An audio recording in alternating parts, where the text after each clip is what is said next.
What is going on, people? How are y'all doing today? What is going on? Good morning, good afternoon, good night to everyone around the world. I'm your favorite friendly neighborhood beard bro, Mr. Kennedy! Welcome to the very first episode of the Mr. VG podcast. How are y'all doing today? First and foremost, let me give a shout out to my older brother, Mike.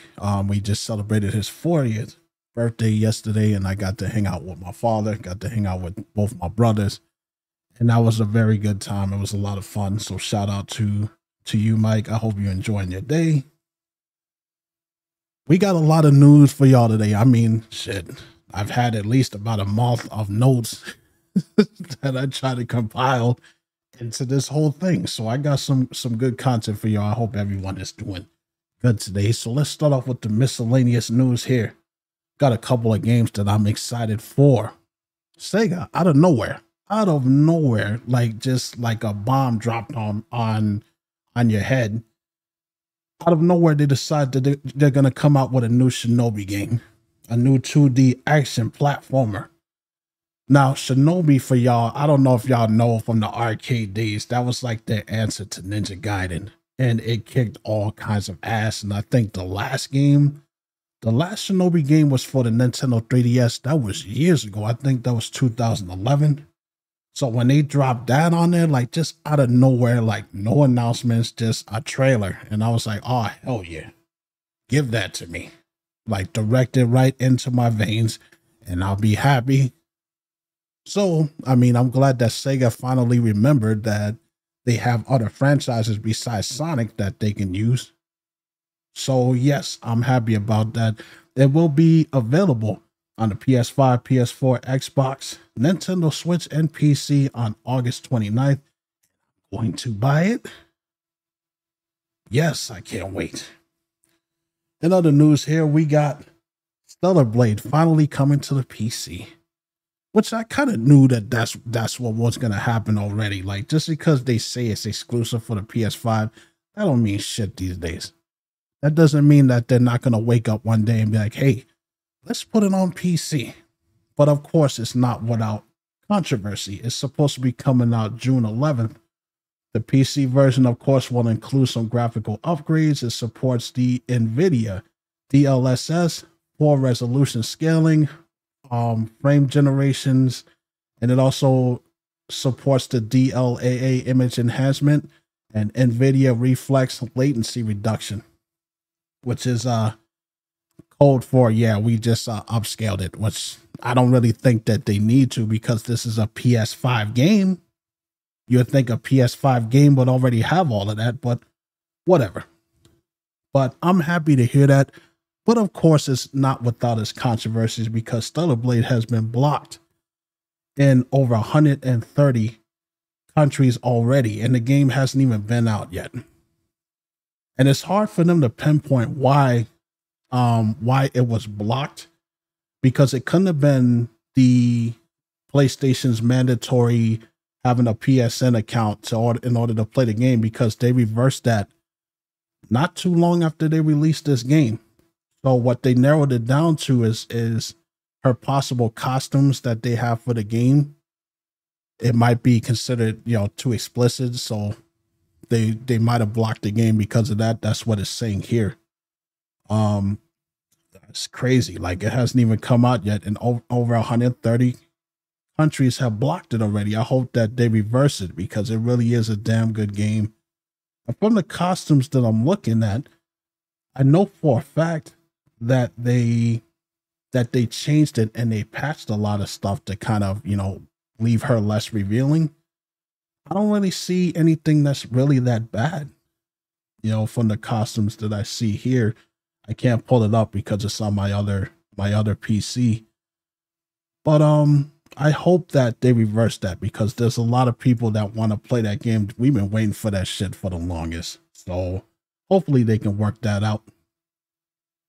And of course, since I mentioned Shinobi before, we're going to talk about the king of ninja games, Ninja Gaiden 4. Now that one grabbed my attention because I love Ninja Gaiden. I have loved it ever since I was a kid playing it in the arcades. since I was a kid playing it on the Nintendo, and so forth and so forth. They did not give us a date, but it does say that it's coming out in the fall of 2025. And from what I've seen of it, I can't wait to get my hands on it. Like it's graphically beautiful, and I can't wait. You know, now we're going to talk about another game, because this one, Terminator 2D No Fate, it seems like there's a resurgence of 2D side-scrolling platformers, because we had the Halloween game, which was a lot of fun. The Teenage Mutant Ninja Turtle games, that was a lot of fun. We had the I forget what the other one was, but yeah, I know we had Halloween, Teenage Mutant Ninja Turtles, and now we have this one, Terminator 3D. I got a good look at this, and when I tell you that this game looks awesome, and they go through all of that. You start off as John Connor in the future, and then you get to play as Sarah Connor, and then you get to play as the Terminator. So it's just like a whole bunch of cool shit, scene by scenes from Terminator 2. And I just can't wait to get my hands on that one as well too. That's also going to be on the PS4, PS5, Xbox One, Xbox Series X, Nintendo Switch, and PC. And I can't wait. They did not give a date for it yet, so it's to be determined. Now, I'm pretty sure a lot of people are disappointed for this one, which I'm really not surprised, but Grand Theft Auto 6 is delayed until May 26th of 2026. It says Rockstar has delayed Grand Theft Auto 6 until May 26th. Like I just said, it was due to the fall of it was supposed to come out this year, and in fall in 2025. Didn't even give a date on that. It says in a statement, Rockstar apologized for the significant delay, expected to be the biggest entertainment launch of all time. We are sorry, and we are sorry that this is later than you expected, Rockstar said. You know what? Honestly, I look at it like this. I'd rather them take their time. Like, I'd rather them take their time and make sure that this game works the way that it's supposed to work, that it's not glitchy, and they need to come out with a banger, because people have been waiting on GTA 6 for years. They've been talking about this for years. So I'd rather them not rush it. I'd rather them take their time and make sure that it works. Take the Nintendo route when they did the Nintendo 64 stuff. They took their time with the delays and stuff, and then when we finally got the finished product, it was worth the wait. So Rockstar is pretty good with this stuff. You know, you got the Last of Us stuff, which was great. I mean, I'm sorry, that's Naughty Dog. I'm sorry. Rockstar, you know, we got the Grand Theft Auto Vice City. That was pretty much a year though. How they were able to squeeze that out. That was a year after GTA 3. GTA 3 was a great game. Vice City was great. San Andreas took 2 years. Remember that? San Andreas was 2 years that they had to develop on that, and that was well worth the wait. GTA 4 was great. GTA 5 is great. GTA 6 is gonna blow people out of the water. So let's just play the patience game. There's nothing anybody can do about it. And I just hope that they know what they're doing. That's all I'm saying. Anyways, though, so that's all for the miscellaneous news. Let's move on to our good friends at Nintendo. Yes, Nintendo is willing to break your Switch 2 console. They came out with a new privacy policy. I'm sorry. A new gotta speak. It's a tongue twister. A new piracy policy. It's saying here that without limitation, you agree that you may not publish, copy, modify, reverse engineer, lease, rent, decompile, disassemble, distribute, or offer to sale, or to create any derivative works of any portions of the Nintendo account services, bypass, modification, decrypt, defeat, tamper with, or otherwise circumvent any of these functions or protections of the Nintendo account services. In other words, don't fuck with our stuff. It says here, it says, you acknowledge that if you fail to comply with any foregoing restrictions, Nintendo may render your account services or the accessible Nintendo device permanently unusable in the whole or in the part. In other words, we will break your damn console. You won't be able to use it. And that would be $500 that you wasted down the drain. So, I mean, Nintendo, you know how tight-fisted Nintendo has been about these piracy things. They don't want people modding their games. They don't want people modding the shops. They don't want people doing emulation or any of that stuff. You know how they are with that. So it really doesn't come as a surprise to me. So just be very careful what you do with your Switch 2, because I would be pretty damn pissed off if I spent $500 for that console and to get games, and then all of a sudden it's a paperweight. It's not usable anymore. I can't do anything with it but use it as a doorstop. Yep.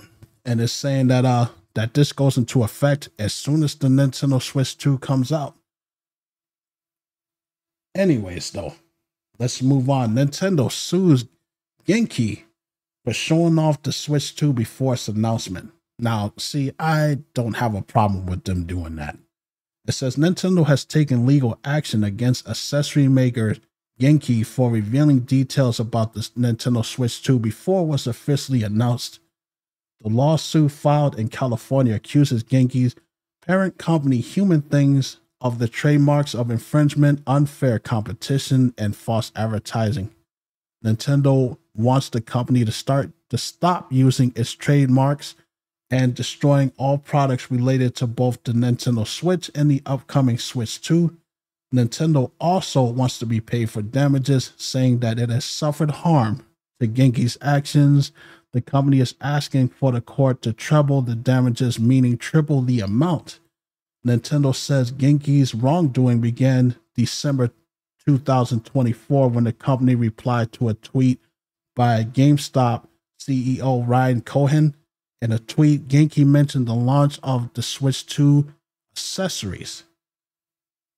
So this was going all the way back to December before Nintendo even announced the Nintendo Switch 2.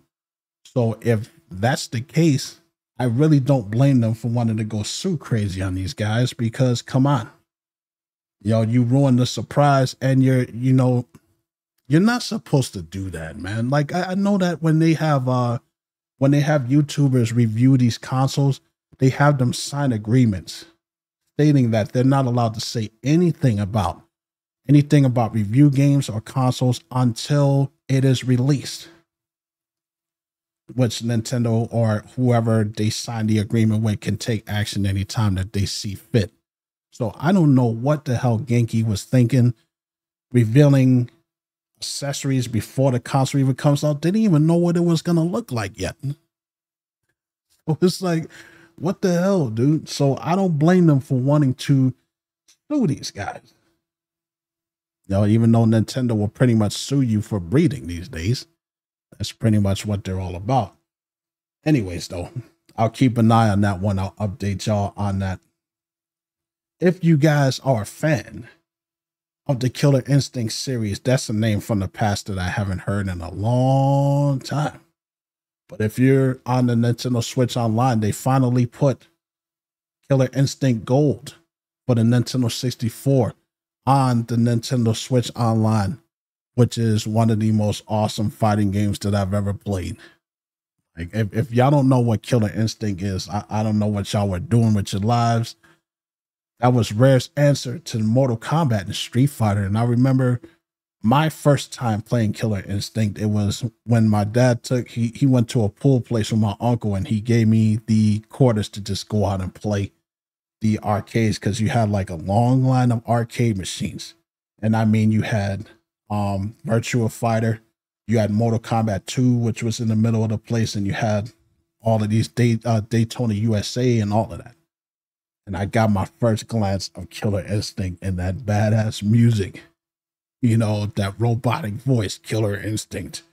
And you hear that crazy music that Rare was just known for, epic music. And I got to play that the first time. And then, of course, I got it for the Super Nintendo, which was a black cartridge.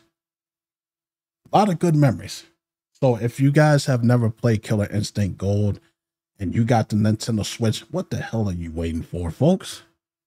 Get your hands on it, play it, and enjoy it. You'll thank me for it later. Now, we get to the whole thing that a lot of people don't really, I had to really read up on this.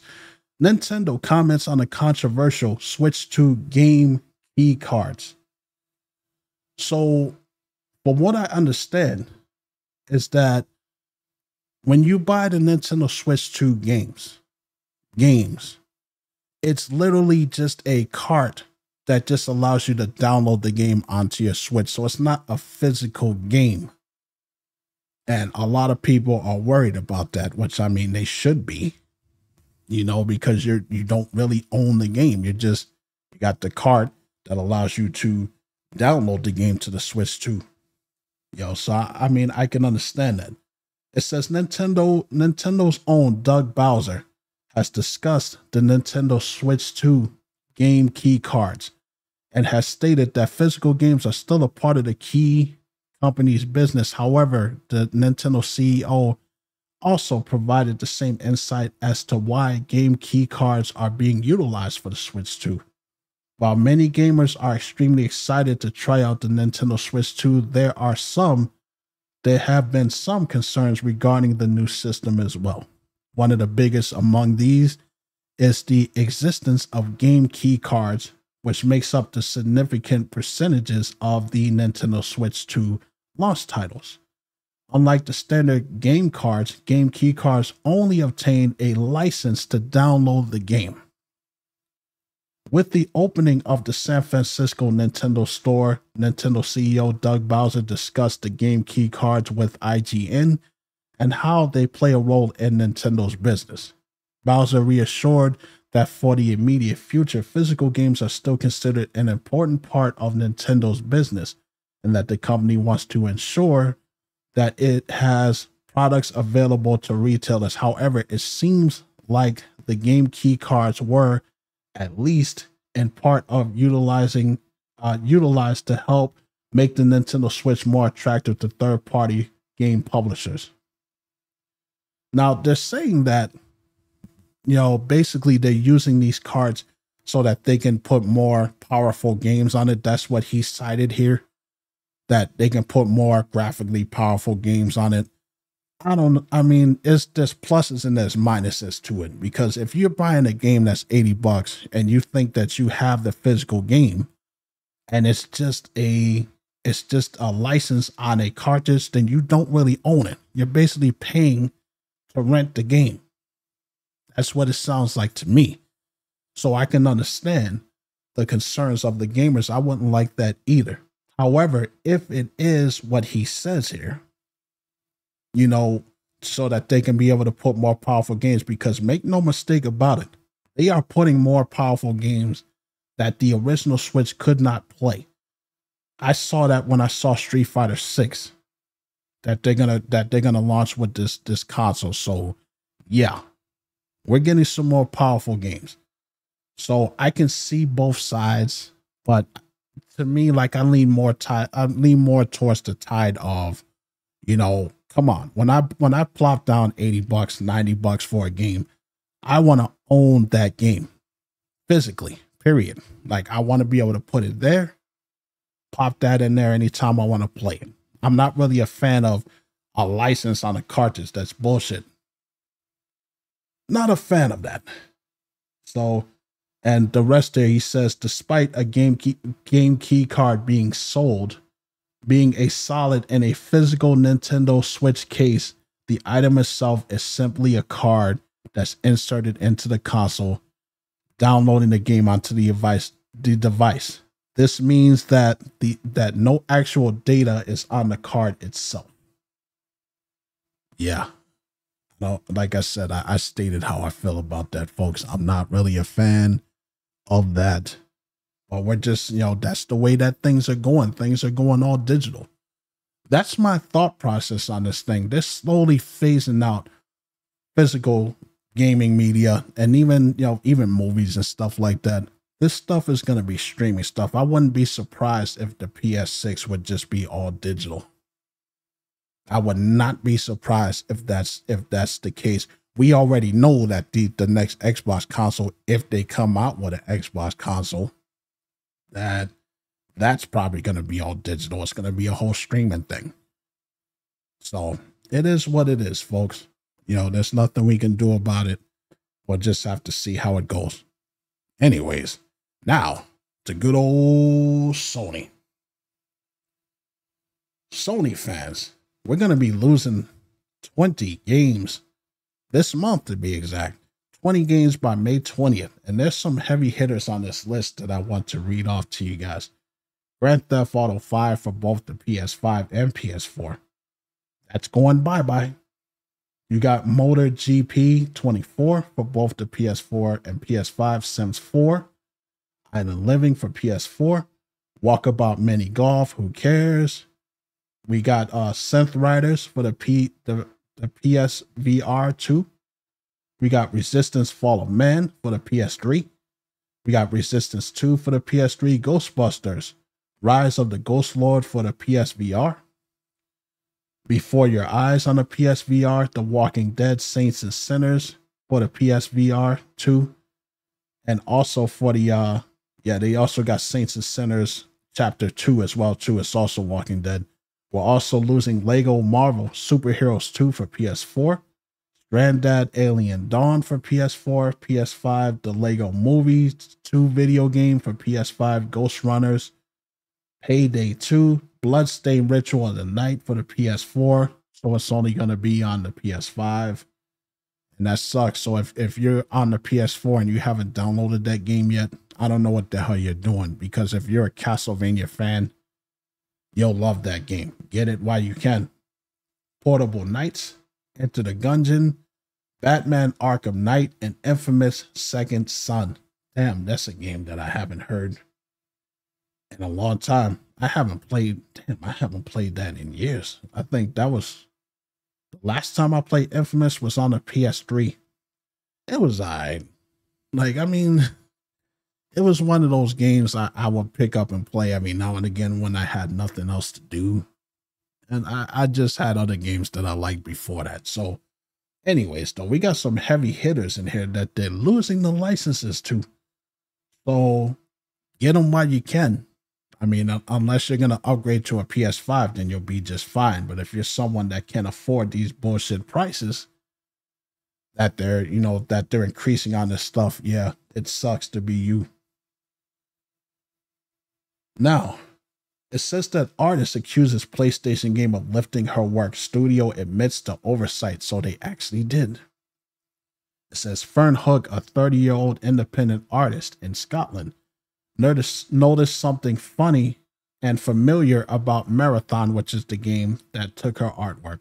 The upcoming video game by Bungie, which are the guys that, that did the, what games did they do? I know they did, give me one sec. Let me see. What games did these guys do? Bungie, that sounds so familiar too. Anyways, though, whatever. They, it says Marathon said that it covered all its assets lifted from the poster design that they made in 2017. All in the alpha version of the game, which allows the general public to play the early versions of the multiplayer shooter. She became suspicious. We're talking about the artist. She became suspicious when the game was announced in 2023's trailer, but nothing appeared to be derivative at first. It was kind of vindicating to see direct plagiarism because it was meant, and that's a typo there. It says I was vindicated to see direct plagiarism because it meant I wasn't crazy. That's what they meant to type there. Come on, man. Y'all got to do this proof reading stuff.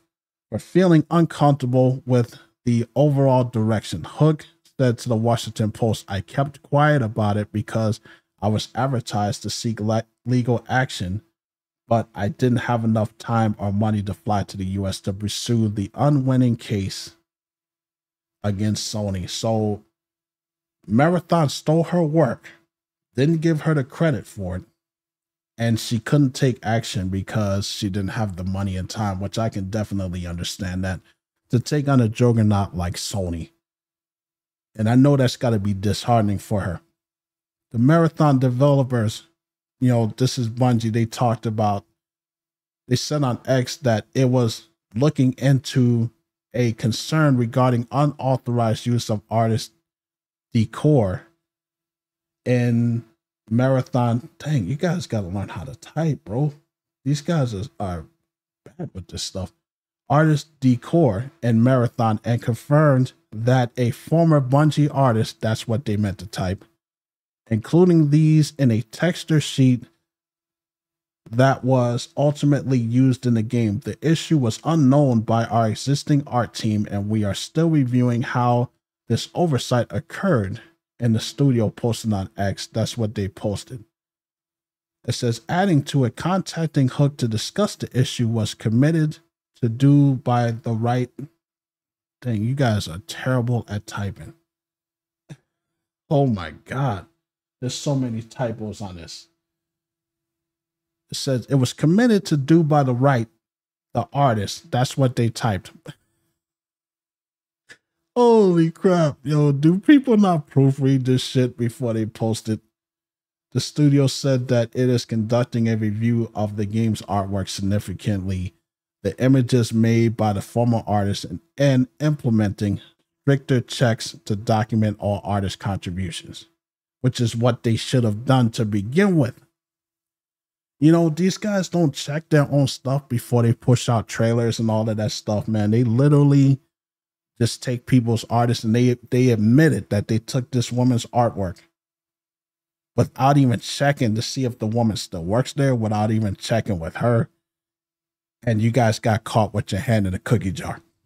You guys are idiots, man. You guys are idiots, man. Oh, and it's just sucks. I feel bad for her because she doesn't have the money and the time to fly from Scotland here to sue Sony. So they pretty much get away with this. Even if they decided, well, she's not going to do anything about it, so we're going to use her work anyways. It just sucks.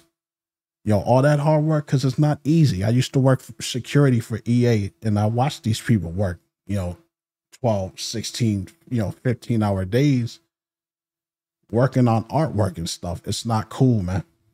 So, Sony, you can hold that L for that shit.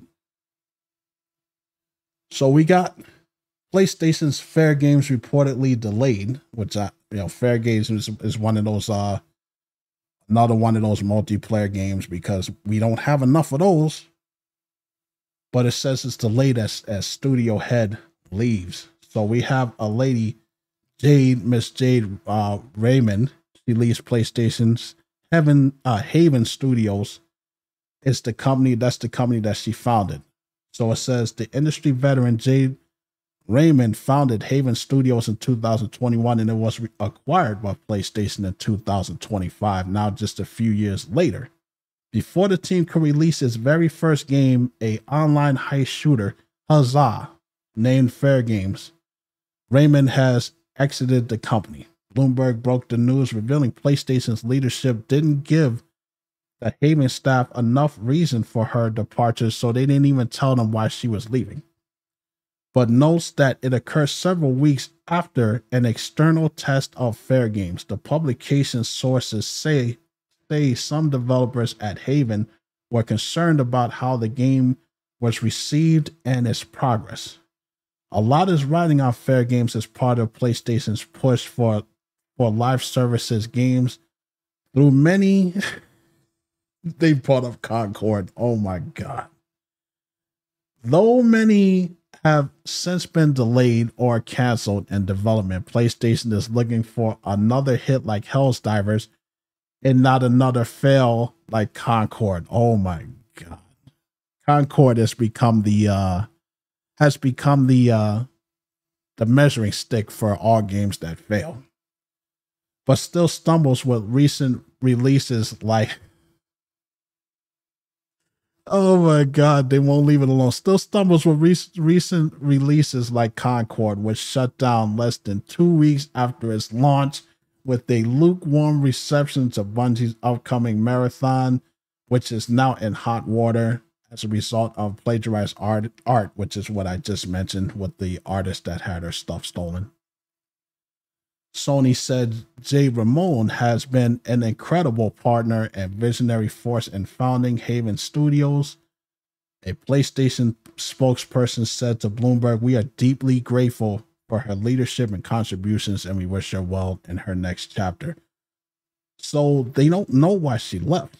They don't know if it was an internal issue with her and PlayStation. Maybe she wasn't getting enough money for the project. Maybe they weren't taking the project as serious as she wanted Sony to take. I'm sure that more news is going to come out, but to leave before your very first game is about to come out, there's something funny about that. Like, I don't know, man. It sounds to me like it may be a money issue. You know, maybe that the team just didn't have enough money to do what they need to do with the game. Maybe Sony just wasn't paying too much attention to it, which, to be honest, after Concord and after a lot of these live services games, I'm surprised that they even have the damn section open at this point. I would have been closed that shit down because they're bleeding money. They are bleeding money from all of these live service games that literally are just cookie cutters of every other multiplayer game that comes out. Like, come on. We got enough of this shit. So, I mean, it is what it is. I'll keep up with that as well, too. And that's it for the Sony news. Now let's move on to our good friends at Xbox or Microsoft, whichever you want to call them. You know, I have to say this. Like, when it comes to Xbox, when it comes to Microsoft, it seems like they have become the Sega of the video game console world. You know, when the first Xbox came out and the Xbox 360, like, they were monsters. They were actually competitors to Sony. And now I look at them now, they're just laughing stocks. Like, they're just jokes now. It's like they're going out of their way to just screw their fans over and to just be like, hey, don't buy our stuff. Do not buy our hardware. Do not buy our Game Pass. Because all of these moves that I see these guys doing is it just doesn't make any sense to me. It's ass backwards. But we do have one good note here. I don't want it to be all negative. Siberia Remastered announced for the PS5 and the Xbox Series and the PC. Publisher Microids and the developer Virtualise Gaming and Microids Studio Paris have announced Siberia Remastered, a remake of the Benoit Sacal's point-and-click adventure classic game for the PS5, the Xbox Series, and the PC. It will be launched in Q4 of 2025. Kate Walker, a brilliant lawyer from New York, is sent to a remote village in the French Alps to finalize the sale of an old automation factory. But when she begins her assignment, she soon turns into an extraordinary journey across Eastern Europe, and it is snow-covered landscapes. So that's basically what that is. And this girl looks oddly like Lara Croft from the Tomb Raider series. And I remember there being some controversy with that as well, too. Like, you know, of course, Crystal Dynamics wanted to sue these guys for lifting artwork, for copying Lara Croft, because she looks like Lara Croft. Like, if I pulled up a picture here with you guys, like, you guys would be like, yeah. I don't recall the original being a point and click. Well, that's what it says here. It says it's a remake of Benoit Sacal's point-and-click adventure game. That's what it says here, so that's what I'm just going to have to go by. I don't remember that either. Like, I remember watching Mr. G-Star 321 play through it back in the day. Didn't look like point-and-click to me. I mean, there was point and click elements, but you know, when you're playing on the map, you can just run around freely. But yeah, you know, it's cool to hear about that because that's a game, again, that's a game franchise that everybody thought was dead. But again, I can't really be too excited about it because it's another remaster, it's another remake. I feel like we're stuck in remake purgatory. Like, it's just, they're devoid of ideas and they just keep coming out with remakes that nobody asked for. Like, I like Siberia, but did anybody really ask for that?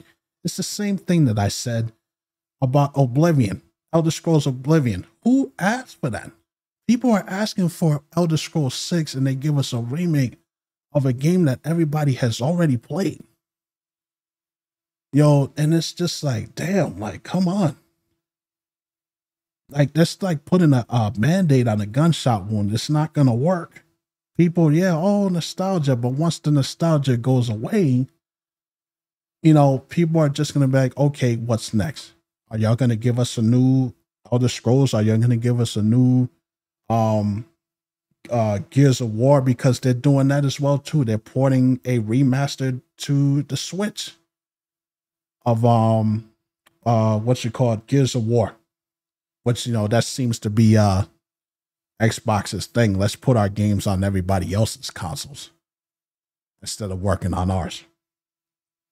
And here's another reason why I am just kind of like, I shake my head at this.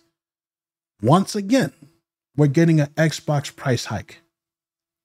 Microsoft's recommended retail pricing for its Xbox consoles will jump at least 20% for each version, according to a company announcement Thursday. The cheapest console on the market, the Series X, the Series S, not the X. That's the all digital one. For the 512 gigabytes of storage will jump from $299 to $379.99. A price hike of more than 26%, while the version that has the 1 terabyte will jump from $349.99 to $429.99. That's almost $500. That's just for the cheapest one, for the digital version. The Series X and the digital X will raise $100. It says the digital version will go from $449.99 to $549.99. And the Series X with the disc will go from $499 to $599. That's $600. $600.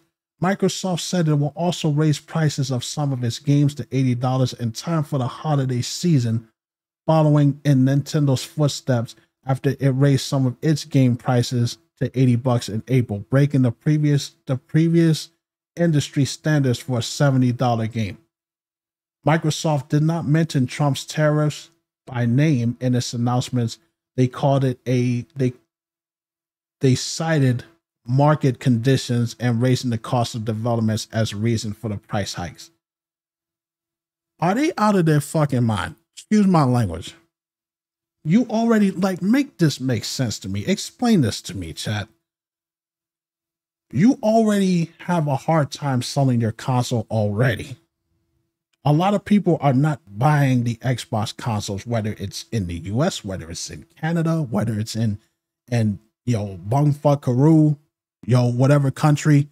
Nobody's buying it. So their brilliant idea is to be like, we're going to raise our consoles so damn high that we're going to make sure that nobody can buy it at all. That makes absolutely no sense to me. And it's like I said before I even got started, it's like Microsoft is trying to kill off the Xbox. They're trying to get people to say, we don't want you to buy it. We don't want you to play our stuff. You know, it's Sega all over again. Y'all remember when Sega came out, when the Sega Genesis came out, it was a heavy hitter. It was a good competition to the Super Nintendo and the PC Engine and all of that stuff was out there then.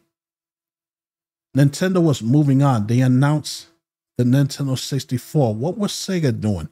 They were releasing all of these peripherals, all of these attachments to try to keep the Sega Genesis around longer than it needed to be. the 32X attachment, the Sega CD, which bombed because nobody bought that shit.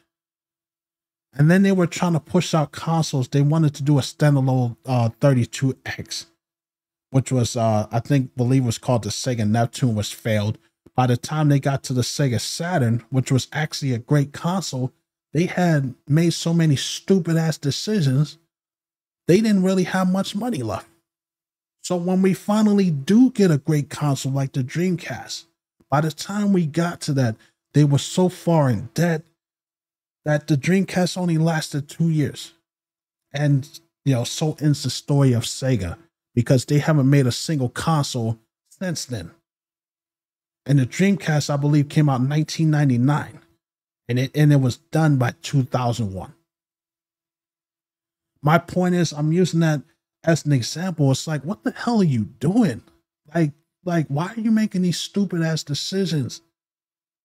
There's no point in that. There's no point in raising it that damn high when you already know that people are not buying your stuff to begin with. And it's the same thing with the damn subscriptions. They're taking advantage of people. That's all it is. They blame it on this tariffs and all of this shit. It's bullshit. They're taking advantage of the fan base, man. And at this point, if the Xbox dies off, they get exactly what they deserve, man. Because everything that they done for, from the hardware to the pushing the subscriptions on every damn thing, even LG TVs have it, to putting all of their exclusives that were only for Xbox fans on other consoles. And now this, Xbox is done. Xbox is done, man. You might as well just call it a day, take the Sega route, and just make games for other consoles, man. It's over. It's over. Rant over. It's bullshit, man. I'm sick of these companies taking advantage of us like that. Xbox is also losing a couple of video games on May 31st. Not too many known games, but there is one heavy hitter that I'm currently playing right now. Cassette Beast, Humanity, Remnant 2. That's the one that caught my eye. That's the sequel to Remnant from the Ashes. A lot of y'all that don't know what that is, it's an open world third-person shooter where you just go around, you build. It's one of those standard, get your own equipment, build up your character. It's a fun game.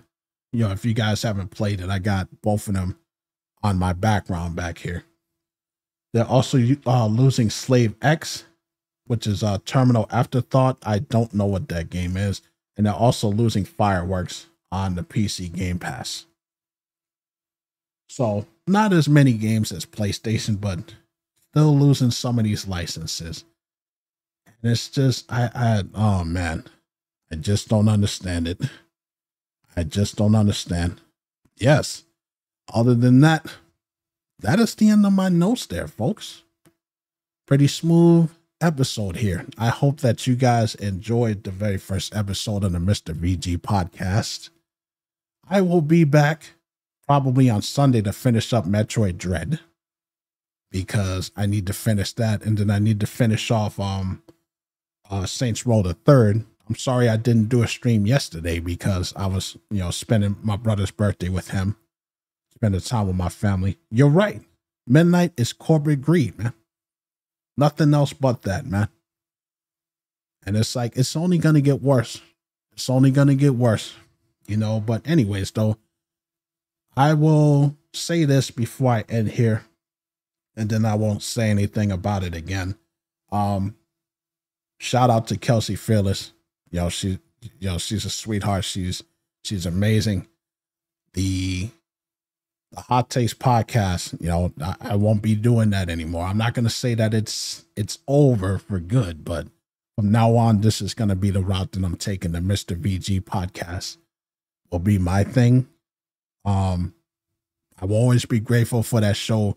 It will always have a place in my heart because it did a lot of good things for me. It brought me out of my shell, because before this whole streaming thing, before I even say that, like Kelsey Phyllis, watching her, she brought me back to streaming. She made me feel, she made me see how fun it is to stream once again, because I had no interest in streaming video games or doing podcasting. This was her idea, and it brought me out of my shell, and I will always be grateful to her for that, and I will always be grateful to that show, because it was my baby, along with hers as well too. And from now on, this is going to be the Mr. VG podcast, just with me solo, and there's no bad feelings, there's no bad blood. It's just something that we talked about, something we decided that I was going to do. So, that's all I'm going to say on that. Shout out to her. I hope she's having a great day, probably killing it at the gym. Thank you to everyone that showed up to the first episode. I will be back again Sunday, like I said. And I might do another Resident Evil Tuesdays tomorrow when I get out of work, because I got to conquer Resident Evil 3 Remake, man. I'm getting my ass kicked in that game. You guys have a good day. Y'all take care of yourselves, take care of each other, and I will see y'all later.